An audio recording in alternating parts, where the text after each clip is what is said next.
Welcome back to QHSE Talks. Today, we're stepping into one of the most underestimated and most misunderstood areas of occupational health. When people think about workplace hazards, they usually imagine things they can see or hear: rotating equipment, electrical energy, high noise levels, or chemical odors. But some of the most serious risks in the workplace don't give you any warning at all. Biological hazards don't announce themselves. You don't smell them, you don't hear them. In many cases, you don't even feel the exposure when it happens. Yet they move through workplaces every day, through air, blood, surfaces, soil, animals, and human contact. And once exposure occurs, the consequences can be permanent or fatal. What makes biological hazards uniquely dangerous is not just the disease they cause, but how they behave. These agents replicate, they spread, and their control is rarely about a single piece of equipment. Instead, it depends on systems, procedures, training, hygiene practices, medical surveillance, and above all, human behavior. This is where occupational health becomes more than compliance. Managing biological risk means understanding the agent itself, how it enters the body, who is vulnerable, and how failures in behavior or process can turn a routine task into a serious exposure. Whether you're in healthcare, agriculture, laboratories, waste management, corrections, or emergency response, the principles are the same. If the system breaks down, the hazard moves. The framework we're using today forces a disciplined way of thinking. You start by identifying the biological agent, what it is, how it causes disease, and how it's transmitted. Then you build layered controls around it: engineering, administrative measures, PPE, and medical controls, all designed to work together rather than in isolation. And once you see biological hazards through that lens, the bigger picture becomes impossible to ignore. And if we connect this to the bigger picture, biological hazards are one of the most concerning areas of workplace risk. I mean, they're invisible, they can replicate. And their control depends so much on human behavior, not just some piece of equipment. Exactly. And in the U.S., the big one, the regulatory backbone, is the OSHA Bloodborne Pathogen Standard, 29 CFR 1910.1030. You definitely get into that. But this chapter 11, it gives us the framework. Yeah. It forces you to take this two-pronged approach. First, you have to meticulously identify the agent. What's the name of the bug? What does it do? In seconds. Second, you have to establish these really rigorous, layered biosafety programs that are designed specifically to manage that threat. So we're going to break down 7 specific hazards, who's at risk, and how you control them. Everything from vaccines to ventilation. Let's start with what you might call the heavy hitters, the big bacterial diseases. We're looking at anthrax, brucellosis, and leptospirosis. And these 3 are great examples because they each present a totally different kind of challenge to control. So let's begin with one of the most famous, or maybe infamous, threats: anthrax. The agent is Bacillus anthracis. Right. A rod-shaped gram-positive bacterium. And in its active form, especially if it's inhaled, it is incredibly potent, lethal. But what makes it such a persistent problem, what really elevates it from just another disease to this permanent environmental hazard, is its survival strategy. That is the crucial distinction. The absolute defining feature is its ability to go into what's called an endospore state. And what does that mean exactly? Think of them as biological time capsules. These spores are unbelievably resistant. Heat, drying, disinfectants. They can shrug most of it off. The source material says they can survive for decades. Decades. Decades in the soil or in dried animal products like hides or wool. So for a safety professional, this isn't a simple cleanup job. If a site gets contaminated, it's a long-term risk assessment problem. A very long-term one. Yeah. And that fact alone immediately changes your strategy. It means you're looking at a higher level of biosafety containment, which we'll get into later. So if the risk is basically permanent, who is dealing with it day to day? The high-risk jobs are all tied to where the spores are found. So you've got agricultural workers, people handling goat hair, wool, hides. Veterinarians, I'd imagine. Absolutely. Vets are on the front line. Any job that puts you in contact with that soil or with livestock products is a potential exposure. Okay, so the source details 3 ways it gets into the human body. Ingestion, inhalation, or cutaneous contamination. Skin contact. And those routes define your PPE, right? Yeah. But if inhalation is the deadliest form, pulmonary anthrax, shouldn't a safety professional just focus everything on respiratory protection? That's a great question. It's all about risk prioritization. Inhalation is definitely the most lethal, no question. Because it requires the spores to be aerosolized, kicked up into the air as dust. Which might not happen all the time. Exactly. Cutaneous anthrax from skin contact, especially through a small cut or scrape, is actually the most common form of occupational exposure around the world when you're talking about handling contaminated animal products. So you start with skin protection. You have to. Impermeable clothing, gloves, rigorous skin protection. That comes first because it addresses the most common pathway. But in any place where dust is being generated, sorting wool, a dusty barn, then yes, high-efficiency respiratory protection becomes absolutely mandatory. And the chapter makes a really important public health point. Infected humans usually don't infect other people. Right, it's not contagious in that way. But, and this is a big but, their clothing can be covered in those spores, and if that clothing isn't handled correctly, you could spread the risk to family members, anyone. It turns laundry into a high-stakes administrative control. You need strict procedures for bagging, autoclaving, decontaminating any clothing or equipment that was in the hot zone. Which brings us to prevention. It has to be multi-layer because those spores are just so tough. So number 1 is that protective, impermeable clothing, a physical barrier. Number 2. Preventing skin contact, especially with any open wounds. That's a work practice. Workers have to be trained to report any little cut immediately. And 3 is the high-efficiency respiratory protection we talked about. Yep. And then there's the big one, vaccination. Which sounds like a perfect solution. Well, it's complicated. The timing is critical. The vaccine is only useful if it's given well in advance of any exposure. It takes time to build immunity. What about after an exposure? The source notes that if workers are exposed and then get the vaccine series, they need to have annual booster shots after that. For how long? Annually. Yeah. For long term. It just highlights the continuous, decades-long risk from environmental contamination. It is not a one-and-done fix. Okay, let's move on. Our next bacterial threat is brucellosis. It's maybe less sensational than anthrax, but actually much more common in some agricultural sectors. Right. This is caused by bacteria from the genus Brucella. And it is overwhelmingly a livestock and animal handling problem, a classic zoonotic disease. So the high-risk occupations are very specific. Extremely specific. Meatpacking employees and inspectors, livestock producers, marketers. The bacteria pass really easily between animals, sheep, goats, cattle, even dogs and deer. Humans get it from direct contact with those animals or their products. And the symptoms sound tricky to diagnose. They're described as flu-like. Which is a huge challenge. We're talking fever, lots of sweating, headaches, back pain, just this profound physical weakness. And because these symptoms can come and go, an initial diagnosis is often missed. And the stakes, if you miss it, are pretty high. Very high. It can become severe, leading to infections in the central nervous system or the lining of the heart. And even more debilitating for a worker, it can become chronic. Recurrent fevers, joint pain, fatigue. It can completely ruin someone's ability to work. So what's the prevention strategy here? It's all about breaking the chain of transmission from animals to people. So for the general public, that means avoiding unpasteurized milk, cheese, or ice cream. Pasteurization is a critical control. And for the people working directly with animals? For hunters, vets, herdsmen, anyone handling animal viscera, it's simple but crucial. Wear rubber gloves. That provides the necessary contact barrier. But then we get to a critical pivot point in the source material. A huge piece of information for any safety professional listening. A massive one. The source is explicit. There is currently no vaccine available for humans for brucellosis. No vaccine. None. And that completely changes the risk equation. With anthrax, you have at least partial immunological control. With brucellosis, you have to rely completely on the other controls. So administrative controls like hygiene and PPE, like gloves.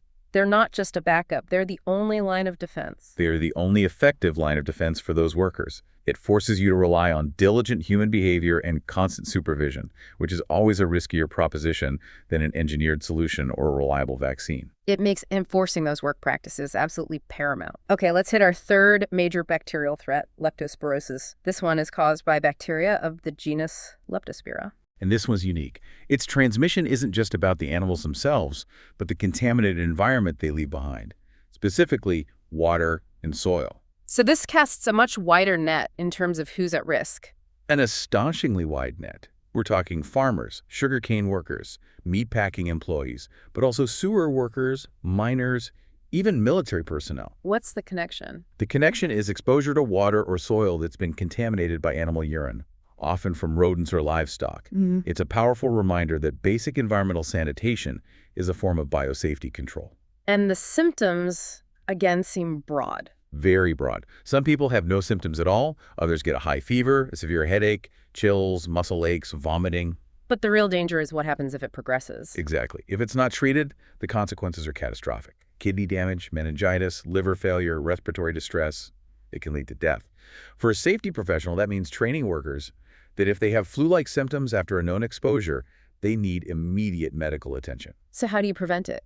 Well, the prevention reflects that water-based transmission. For the public, it's simple. Avoid swimming or wading in water that might be contaminated. But for a sewer worker or a miner, avoidance isn't an option. Not at all.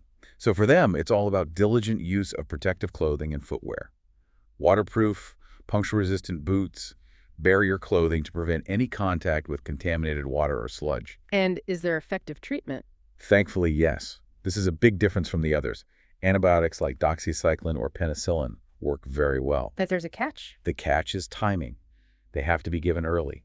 In severe cases, you need intravenous antibiotics. Speed is absolutely critical to prevent it from progressing to organ damage. Okay, so we've covered the big three bacterial threats. Now let's move on to some of the other biological hazards that Chapter 11 identifies. Right. And first up is Q fever, which is a fantastic case study in applying really specific engineering and administrative controls. And what's fascinating here is that Q fever, which is caused by the bacterium Coxiella burnetii, often becomes airborne. It does. It aerosolizes from dust from infected animals, especially sheep, goats, and cattle. And because it's so infectious, managing it requires this specific multi-point control system. So the source material lays out 6 measures for these environments. Let's break them down. Okay. First is restricting access. Pure administrative control. Keep people who don't need to be there out of the barns and labs. Simple enough. Second, Use only pasteurized milk and milk products. That's a food safety control to stop the ingestion route. third is about containment of materials. Yep. Proper procedures for bagging, autoclaving, and washing lab clothing to prevent it from spreading outside the lab. And there's a vaccine for this one. There is, but it's targeted. It's offered specifically to people doing high-risk research with pregnant sheep or the live bacteria. Okay, number 5 is quarantine.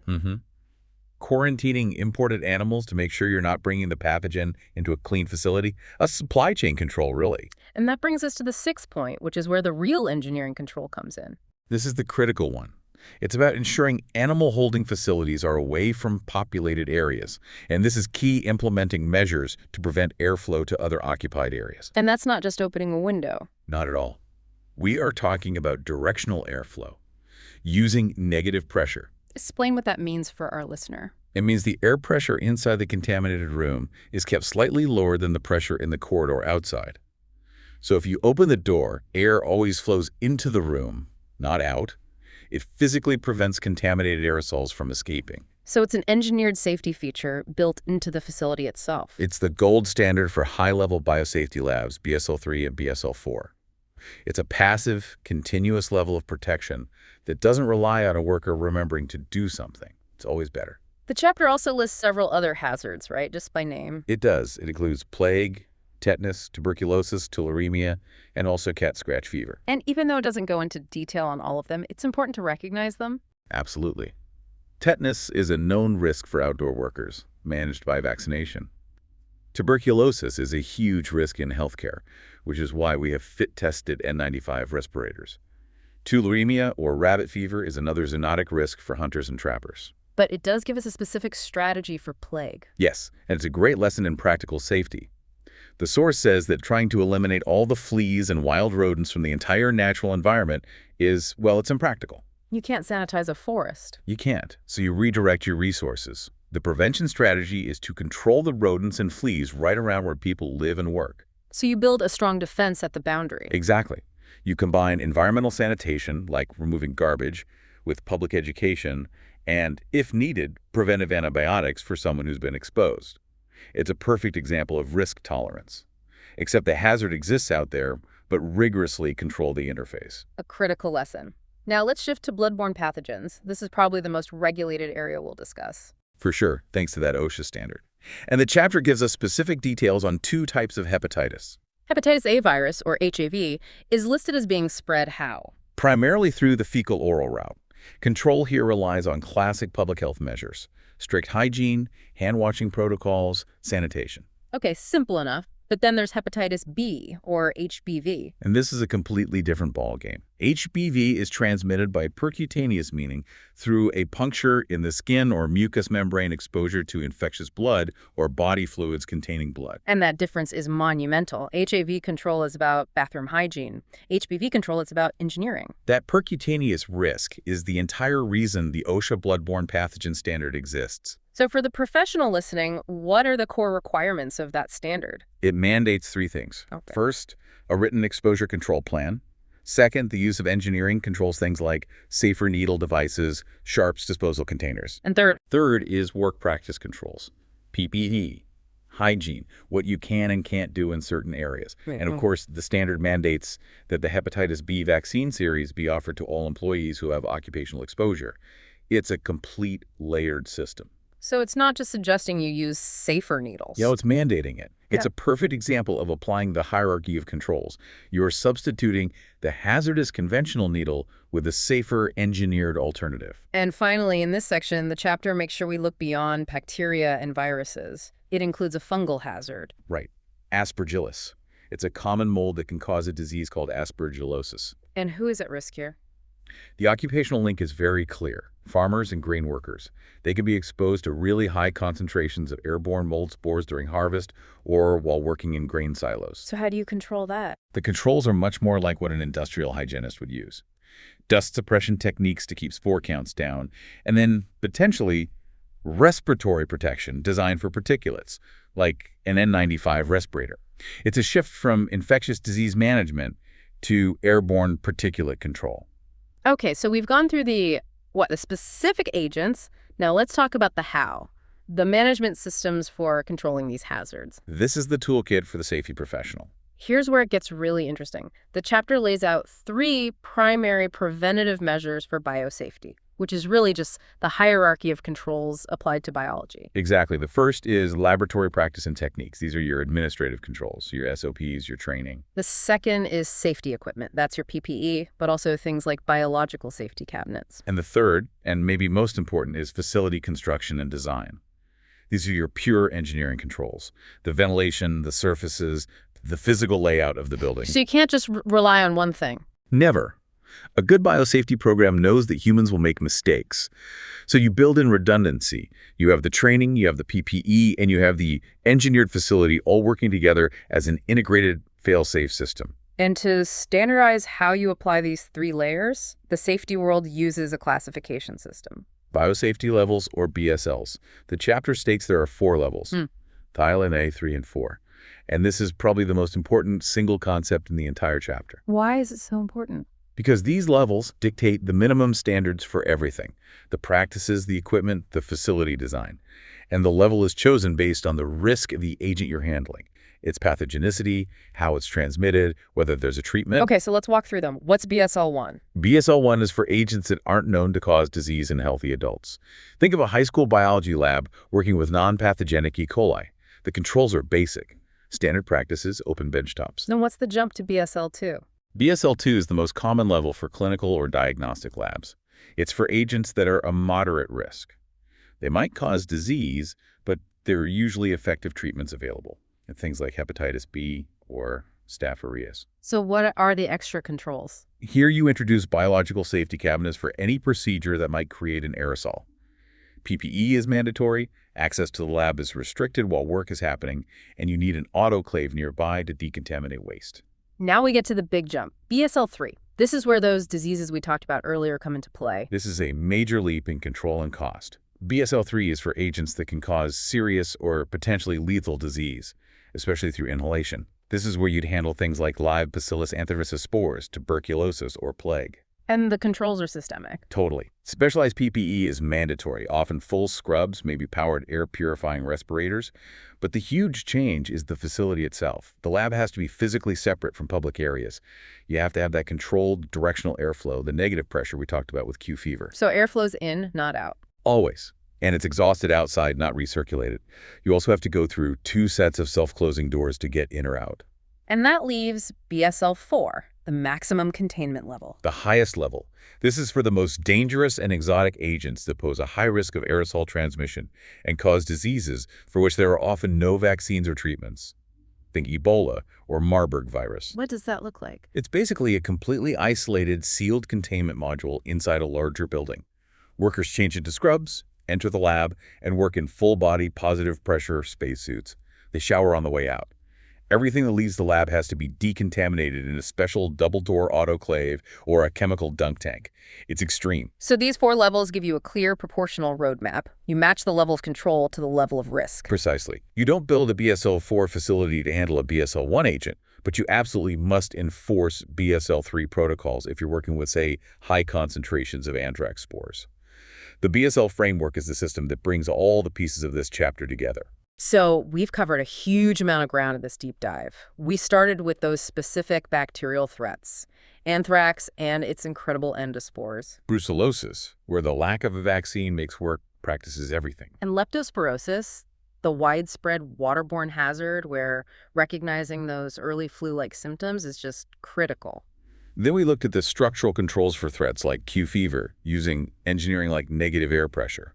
We contrasted the practical control of something like plague with the mandated, codified rules of the OSHA bloodborne pathogen standard for HBV. And we tied it all together with the 4 biosafety levels, which really shows that managing these hazards is all about specificity and redundant systems. So what does this all mean for you, the learner? What's the bottom line? It means that a successful biosafety program is built on understanding the threat.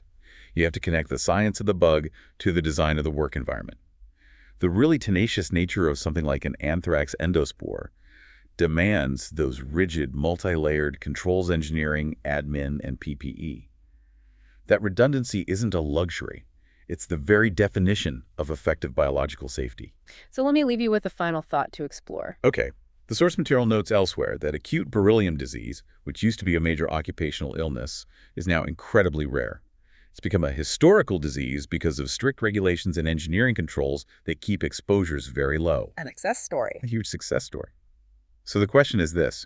Given the global focus on enhancing biosafety, on applying these BSL standards rigidly, how quickly could we do the same for the diseases we discussed today? How quickly could occupational anthrax or severe leptospirosis become relics of the past? Just historical footnotes for the next generation of safety professionals. That is the ultimate goal of putting everything in Chapter 11 into practice.